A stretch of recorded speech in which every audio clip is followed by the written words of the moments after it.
السلام علیکم۔ کلیجہ چبانے والی عورت کا انجام کیا ہوا؟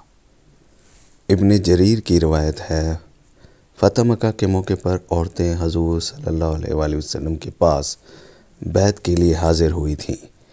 ان بیعت کے لیے آنے والی میں ایک عورت حضرت ہندہ رضی اللہ تعالیٰ عنہ بھی تھی۔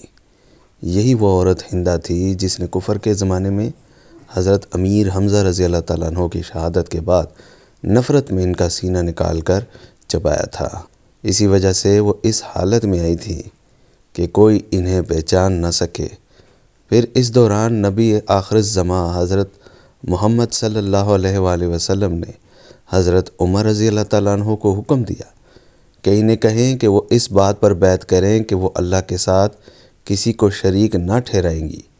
اور اب جب کہ سب عورتوں کو دہرانے تھے یہ کلمات، تو ہندہ رضی اللہ تعالیٰ عنہ کو فکر ہوئی کہ اس طرح تو نبی کریم حضرت محمد صلی اللہ علیہ وآلہ وسلم انہیں پہچان لیں گے اور یوں آپ صلی اللہ علیہ وآلہ وسلم ان کے سر قلم کرنے کا حکم دیں گے۔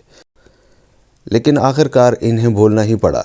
کہا ٹھیک ہے، شرک کی ممانعت مردوں کو ہے تو عورتوں کو بھی کیوں نہ ہوگی۔ حضور نبی کریم صلی اللہ علیہ وآلہ وسلم نے ان کی جانب دیکھا مگر کہا کچھ نہیں، اور عمر رضی اللہ تعالیٰ عنہ کو حکم دیا کہ انہیں کہیں کہ چوری نہ کرے۔ تبھی حضرت ہندہ رضی اللہ تعالیٰ عنہ نے عرض کی کہ وہ کبھی کبھار اپنے شوہر ابو سفیان کی چھوٹی موٹی چیزیں لے لیتی ہے، کیا خبر یہ بات چوری میں آتی ہے یا نہیں، وہ میرے لیے حلال ہے یا نہیں۔ حضرت ابو سفیان رضی اللہ تعالیٰ عنہ اسی مجلس میں تشریف فرما تھے۔ بولے، میرے گھر میں تم نے جو بھی کوئی چیز استعمال کی، وہ تمہارے پاس ہو یا تم نے خرچ کی، میں سب حلال کرتا ہوں تمہارے لیے۔ اب تو نبی کریم حضرت محمد صلی اللہ علیہ وآلہ وسلم نے صاف پہچان لیا، یہ تو وہی ہندہ ہے جو قاتلہ ہے، آپ صلی اللہ علیہ وآلہ وسلم کے چچا کی۔